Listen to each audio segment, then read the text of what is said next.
Good morning. I really need to do a restart because my computer, like, I think I'm live like 5 seconds before I think I'm live. Good morning. Happy Monday. Cheers. This coffee is delicious from Door County Brewing or Door County. I think that's the beer. Door County Coffee Company. I think it's what it's called. This one is called Jamaican Me Crazy with notes of rum and vanilla. And it's fantastic. Normally, I go with their peanut butter crunch, but that's the most recent coffee that I had. So I went grocery shopping. My wife gave me a honey-do list of which I had to make a grocery store run.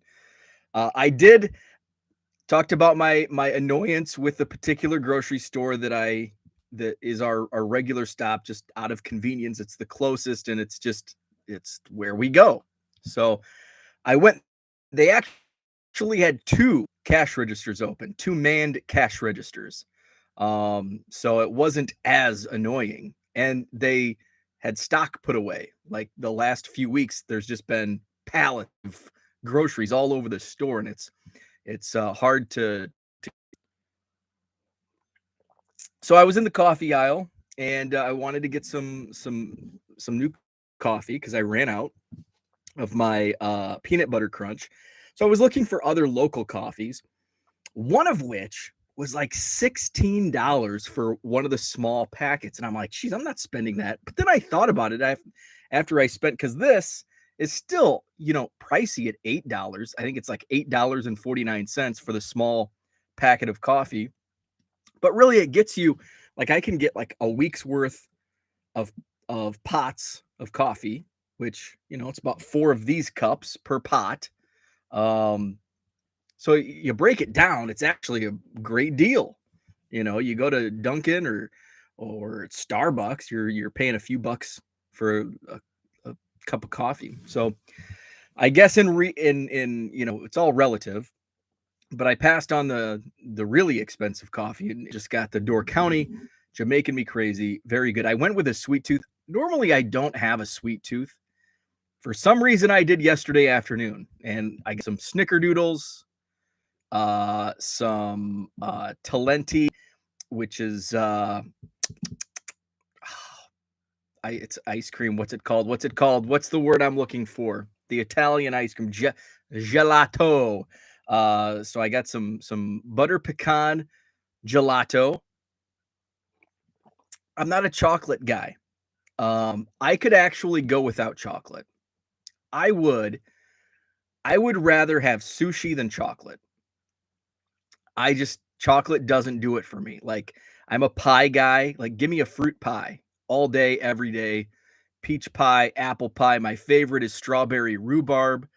Uh, Chocolate just doesn't do it for me. Brownies. Yeah, a good brownie every once in a while. It's not that I don't eat chocolate. I just prefer not to eat chocolate. Gelato. So I was at when the previous company I worked for, their headquarters are near Pasadena, in a city called La Cañada, which is spelled like Canada. La Cañada, near LA. So we stayed in Pasadena when we went out for orientation, and there's a nice Italian restaurant in Pasadena that the corporate took us to, and one of the guys it was all sales. It was all sales. So, some HR, you've got sales, you've got operation guys in Pasadena. Like, it was a fun time. We had fun. Our guys, he was based out of our Atlanta office, and he was very outspoken. And it's like he didn't care who he was talking to.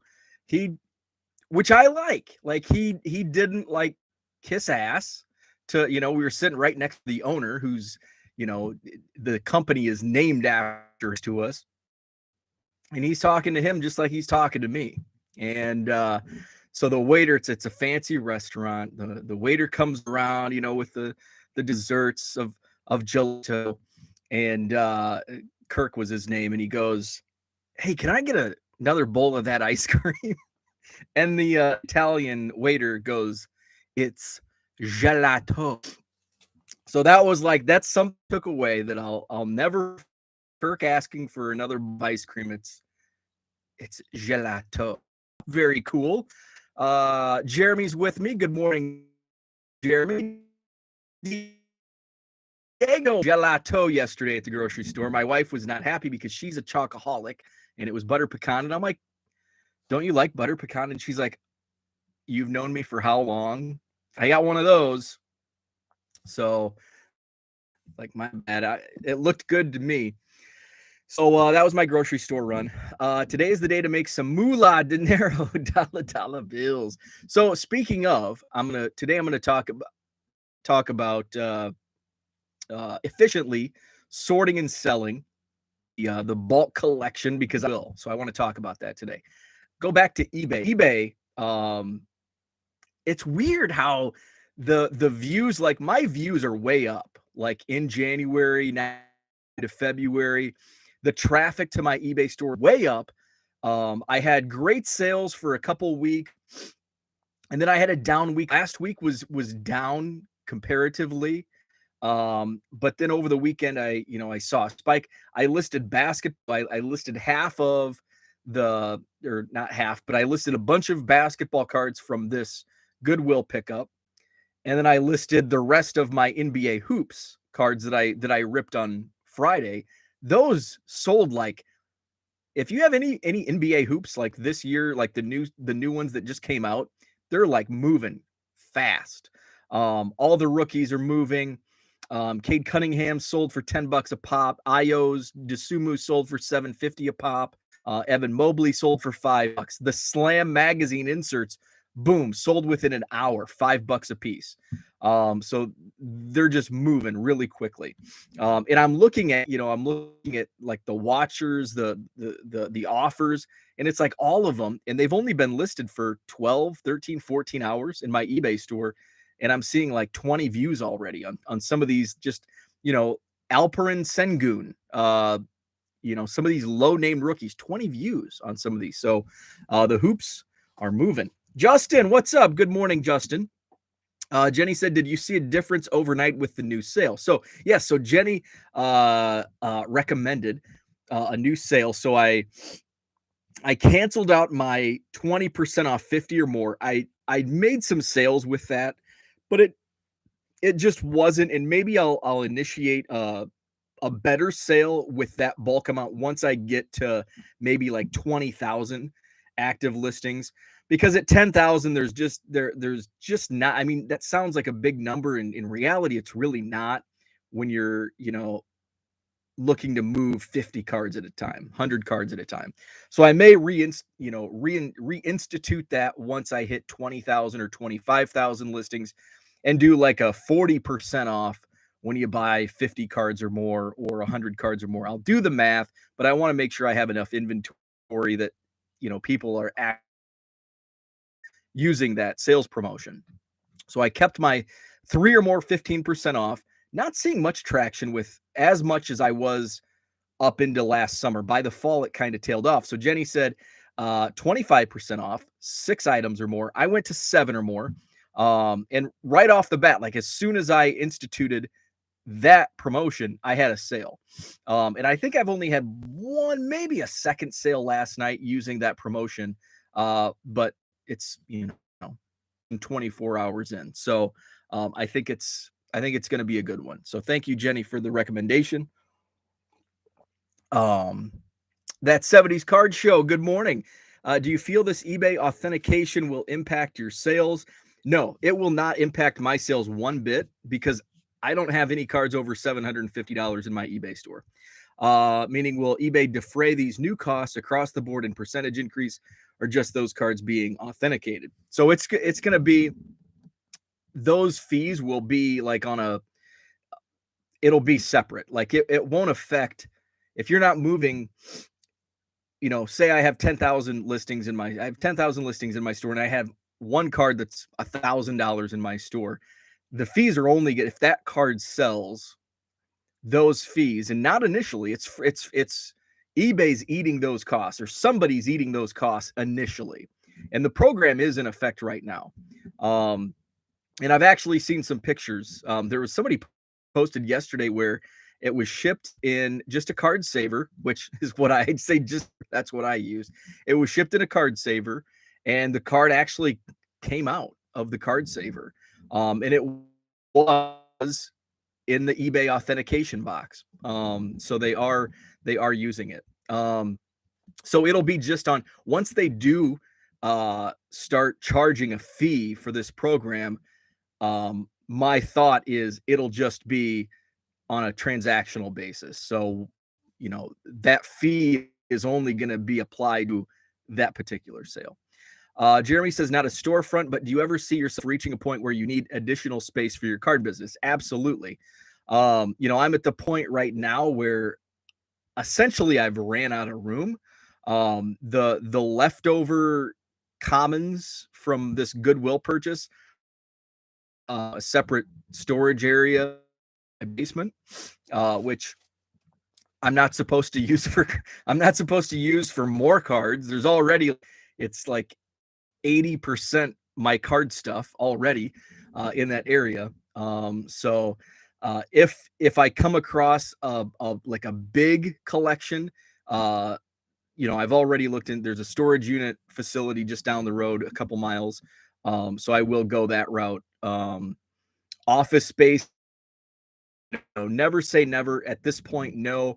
But as I continue to scale up, hiring an assistant, hiring people is definitely, if I where I want to scale, I'm going to need to have the extra help. What's up, David? Good morning to you. Low Roller, you found anything big Goodwill in your bulk purchases? The Trout rookie, and a lot of, $20 cards, $30 cards were in there. That 70 show, I'm not sure. The easiest thing for them to do is bump the percentage up to defray costs. I don't see that happening. In reality, what's going to happen is will they bump up fees? Yeah, it's always inevitable that fees will be bumped up. But for this particular program, I don't see it. There's really no reason to, because it's basically, it's only helping on a transactional basis. The buyer is getting that. I could even see it being a fee passed on to the buyer. I think it's only going to be on those transactions. There's no reason to build in an additional fee across the board for something like this. Let's see. Jenny says eBay won't do anything to increase unnecessary costs. They make a killing. Well, I don't know. I don't know about that. I want to get a storage unit, but that is because I'm a card hoarder. Same here. You found any recently in your bulk Goodwill cards in the last 2 days? In the last 2 days, I found, let's see, the Bo Jackson 89 score football shoulder pads card. It's got a corner ding in the upper left corner. That's a $15 or $20 card. In most of outside the Trout rookie, they're all like $20 cards, $10 cards, stuff like that. Nothing huge, but I'm happy. I was happy finding a bunch of $10 cards in this collection, because I went into it anticipating all commons. So yet, hey, this is, a couple Mark Jackson with the Menendez brothers in the background. That's $5 a pop. Talked about this show last week. There's a lot of hidden value where, like Jenny was talking about wrestling, listing wrestling cards. Wrestling is wrestling booming, and especially when you go back into 80s and 90s wrestling cards. I keep showing the 800 count box, and every time I show it, there's less and less cards, and I'm only selling them for $1.50. But when somebody comes into my store and buys 5 or 6 of them, that net gain for me rises with each additional card purchased. So wrestling cards are high.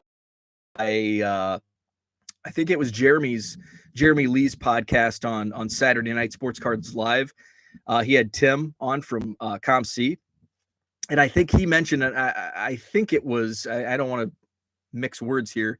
But I think he said soccer and wrestling were two sports cards that have seen a big uptick in sales. Yeah, I know there's buffering. Um, I'm gonna have to do some maintenance, some computer maintenance. I had to do my coffee pot maintenance over the weekend. It was taking forever. Had to run that vinegar and clean it up. Low Roller says AEW cards very popular on eBay. You should look purchased AEW cards in your card show. So actually, David, who's in the chat, sold me some AEW at cost. So big thanks to David. I've got 3 blasters coming my way. I'm excited because I just want to rip them. Like it's not a sales for me. Um, I just want to rip the cards because I love AEW. You know, I watch the YouTube shows. I watch Wednesday night Dynamite. I haven't been watching the Friday night show. I need to get it in my recordings. It's on late. It's on I think at 9 o'clock, which is late for me. So I haven't been watching that show. But I love AEW, so I'm excited to get those in. Haven't been finding them in the store. And what's weird about it is from all reports I've seen, the AEW is they're only releasing like 3 blaster boxes at each store, which is bizarre because this is like a flagship for them. So my thought, this is just my theory, is they're holding a lot of stock back to produce basically a false demand. And then all of a sudden, I think we're going to see these boxes, in the next couple of weeks. I bet we'll see a wall of AEW. So I think initially right now, it's just they're creating a big demand for it. And I think there's a whole bunch of stock just waiting to be released. Jenny says, now I got to pull the boxes to find soccer. Yeah, soccer's I mean, I will get, I've actually started taking soccer to the card shows because I'll get, especially the Rockford show. And I see it's interesting, the different, the diversity in card collectors from the Rockford show to my show, who I'm talking, who walk up to my bargain boxes, because I get a lot of, like, I've had people ask for NASCAR. I've had people ask for soccer, like many people ask for soccer and hockey. And so usually hockey, I just throw in boxes because I don't really care about hockey. If I have new soccer, which I get new soccer in some of these bulk buys I pick up, I've actually found some really good ones. I sold one for $35 that, I probably, had I not like known soccer was gaining popularity, it would have gone in a quarter box. So I'm a little more cognizant of soccer cards that I pull out of these boxes I buy. So yeah, so soccer, I usually 3, 4, 5 people at the Rockford show ask if I have any soccer. So I've been bringing more soccer to that show, which their next show is this Saturday. So I'll be taking my quarter boxes, my dollar boxes to Rockford on Saturday. Zach says, so are 80s and 90s wrestling cards not considered junk wax era? Not being sarcastic, actually curious. No, that's a good question. It's at some point it changed. At some point, the just kind of the thought process behind 80s and 90s wrestling changed. I think there's still a segment that would consider like the 90 classic junk wax era, but those actually sell really well. Now the 80s, the 85 and the 87 tops WWF, it's I think at one point they were probably still considered junk because A, they were produced in the 80s, and B, it was wrestling cards. But now there's a bigger there's more popularity when it comes to wrestling cards, so those are actually really sought after, especially the 85 tops, because those were the first WWF cards. So you get the Hulk Hogan rookie card in there. And now, we've had a resurgence of a rookie card boom, aching to the mid 80s. And it's more focused on celebrities and non-sports, where this is the first card produced of classic WWF ride cards of wrestlers, and 91 WCW, which Compel WCW was like the junkiest of junk wax, like, and now it's seeing a resurgence. So, at one time, yes, those were considered, and they've kind of broken out that stigma, and they're no longer junk. That 70 says, I heard 88 Donruss cards are really hot. Please reach out to me. Please. Shane McMahon got fired on WWE. Shane McMahon going to AEW. No way. No way in Hades is that happening. Sports cards popular worldwide, but sports cards only popular in US only. So Jenny says, last night I saw an eBay listing for rookie optic Mookie Betts 2016 first year optic. I was like, really? Actually a thing. Like, I don't know optic is a thing, but first year prism is a thing. Like, prism basketball came out in, was it 2012, 13? Like, first prism card is a thing. Like, that's like people want first year prism. The first year prism was made, or if a player wasn't in the first year but they were in the second year, even if it's not a rookie, it's their first prism card. I don't know if that seller may be stretching it a little bit, but there are parts of there are card products where people are looking for the first X product of a player. Zach says, I can understand the 80s wrestling feeling like baseball from the 50s and 60s based on cultural impact. Yeah, and that's actually kind of spot on, because wrestling cards, 85 was the first WWF set. Probably the most popular and sought after set is from 82. It's those Wrestling All-Stars. And that's got and you can say, like, I think there's an earlier Hulk Hogan. There's a lot of like one-offs, but the Wrestling All-Stars set from 82, that's like the first mainstream. Like, that was mail order. It was in the back of magazines, buy these cards. Some of the other cards of wrestlers earlier that were, there's an Andre the Giant from the early 70s it's basically like a magazine insert, and not like the baseball card magazine cards where it was like, hey, you get cards. I think it was like you actually, I don't know for sure, but I know there was some, because I have an old wrestling magazine where there's a card, but it's like just paper. It's like a magazine. It's a paper that you just cut out. It's a stretch of a card, I guess. Low roller, did you try Whatnot? I have not.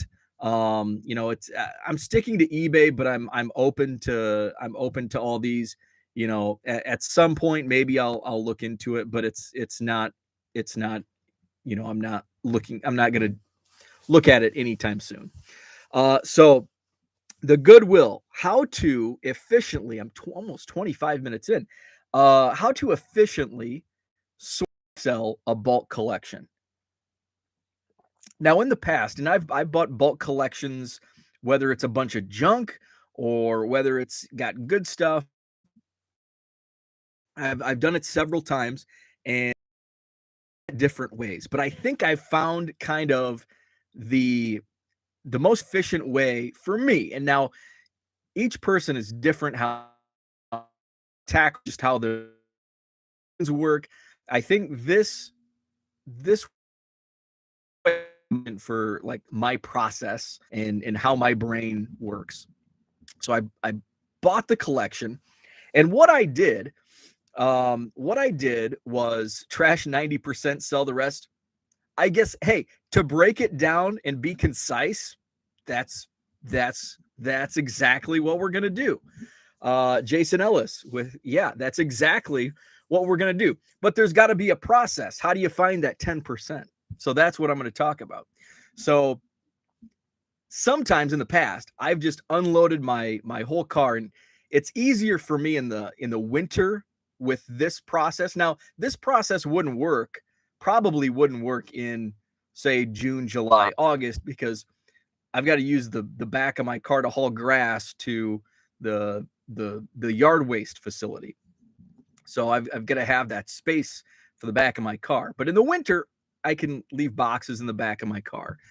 So what I did was I kind of hauled, a couple tubs at a time, and I'd break it down, and, I'd go through it, set it aside. Okay, this is all junk. So I'd bring down a tub. It's got a bunch of boxes. I'd go through it.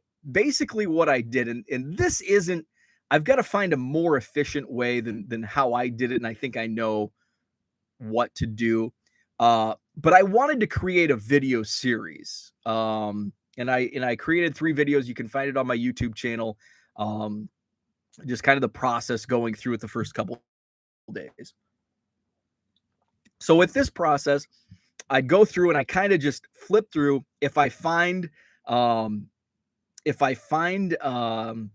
that 70s car show as mulch, why not? That's a pretty good. A lot of this was just banged up. It looks like there was a box that it looked like a dog chewed half the cards in the box. So yeah, it's like, hey, this is gonna make for good mulch. Just throw it in the shredder. So what I did was I started going through because I also wanted to document it, take some video. So I would go through the boxes, and if a box looked like, okay, the dog got most of these cards, I'd set it to the side. Go to the next box. Hey, there's a bunch of 2020 football cards. I'm going to go through and I'm going to pull out, the $5 card, the Joe Burrow rookies, the Justin Herbert rookies, the Mahomes, the Brady's, and I'm going to set those aside. Anything I find, and there may be some stars that I'll come back to later, which is not as efficient. So, and then I'd go to the next box. Now I'm down to, I think I just have a couple random boxes left in my car. I've gone through pretty much everything. I circle back, and once I go through the initial sort, the initial, like, just kind of skimming off the top, basically. Now I go back and I do the full-on sort, where now I'm pulling Cubs and I'm pulling quarter cards. Okay, I'm going to put these in quarter boxes. I'm going to put these in dollar boxes, and I'm going to put these on eBay for, these are $10 cards or whatever. So then I went through and I've got my 4-row box of Cubs. These are all the Cubs. Then I've got my baseball box, and I basically put anything that's not going to go on eBay for like $5 or more. I put those in, boxes by sport: baseball, football, basketball, maybe other sports.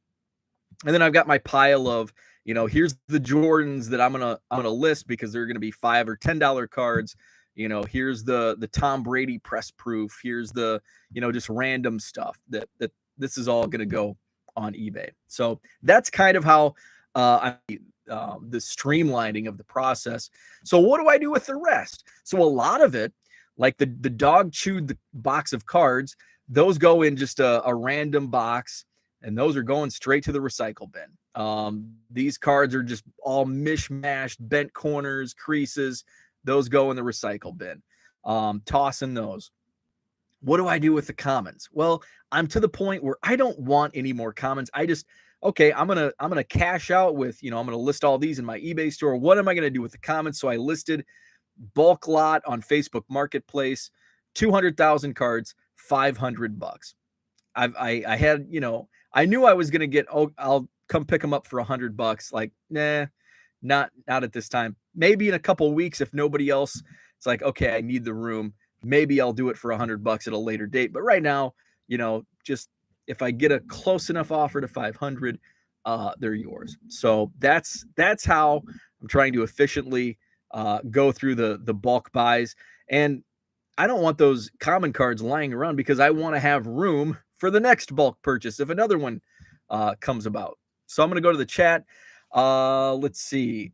Sell all common cards for 10 cents. I wish I could. I'd make a lot of money doing that. Let's see. Don't water your grass. It won't grow and have clippings. LOL. I'm a grass. I've turned into the yard guy. I like in my 20s, I could care less about my yard. Now it's like, I think it's just like when you get close to 40, that's what you do. Like you start caring about your grass. Let's see. Damn the wrestling talk. I went to Bo's store and saw a Diego card, had to buy it. Nice. Low roller, you can put mystery packs. I don't do mystery packs. Let's see. Bo's never been a fan of mystery packs. Nope, I hate mystery packs. Never gonna sell a mystery pack. So low roller, just give that up. Just give up the mystery pack talk.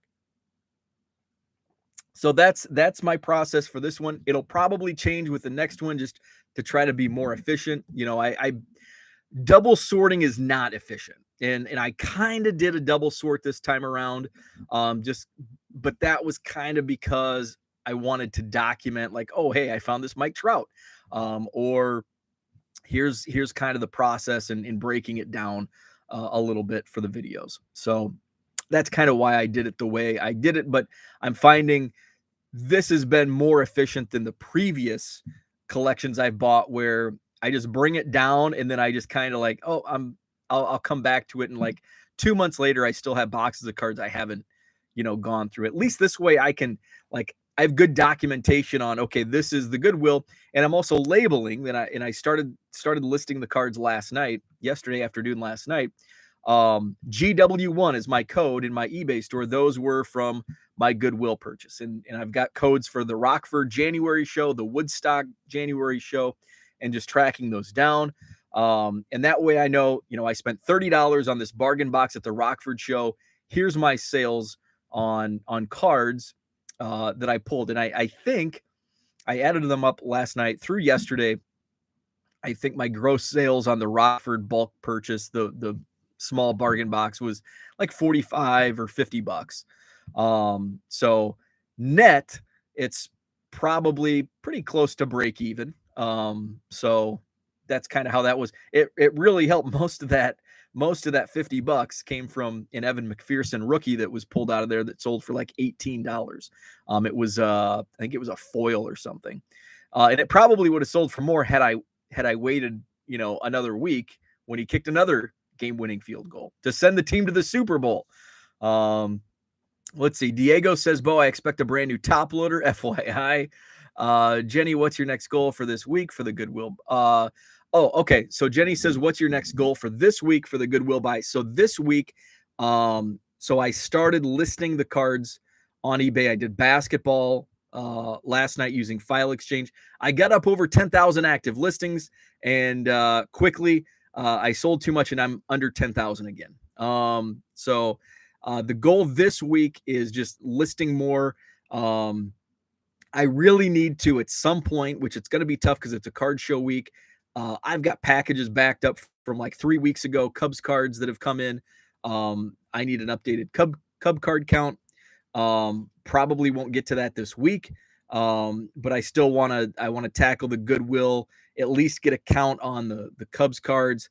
Put some of the lower end cards in boxes because they're still kind of in piles. So more listing, just kind of finishing the sort and list part of it. I don't have any SMART goals applied to this week on the Goodwill. It's just, head down and churn them out, churn the listings out. Herman says, was at a show Saturday and there were guys that had common cards packed up in team bags, was giving them to kids. That's a great idea. That is a good idea. Especially at a card show when you walk in. I like that. Herman, are you and Kin back on tonight? Jim, what's up? Jim, welcome to the chat. Are you ever surprised by what cards people put in top loaders years ago? Yeah, that's funny because I in this particular collection, there was a box and there was a stack of maybe 20 top loaders in one of the boxes. And I'm like, ooh, what's this going to be?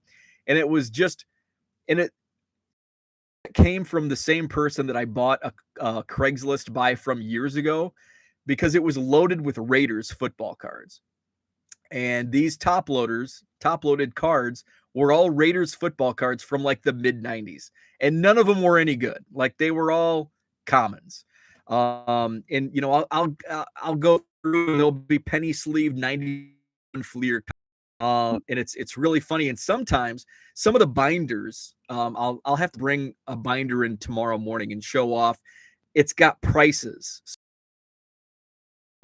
Like today, you'll see some of my binders, and they have, they're priced in the binders, but these are like 89 tops and 87 tops, and they're priced like 15. Eric Anthony 90 tops card. So yeah, it's really funny to see the pricing on some of these cards. I'll have to bring a binder out tomorrow morning and show off the priced binders because there were several. There it wasn't just a one or two. There were 5 or 6 binders that had price tags on each card in the 9-page pockets. You can use consignment, send all your $1 to $5 each for eBay. Yes, sir. If work lets me. So hopefully, fingers crossed. Check out Herman's show tonight, 7 p.m. Central, 3B collection. Eric Anthony and Dave Fleming rookies in a top loader. I nearly lost my fingers pulling Troy Glaus and Garrett Anderson cards out of top loaders last month. Yeah, it's always funny what's in a top loader. Ryan Klesko.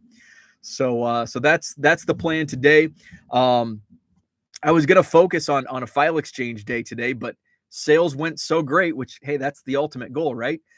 Sales went so good yesterday that I'm gonna have to be shipping for a few hours, but I'm gonna use the afternoon to do another.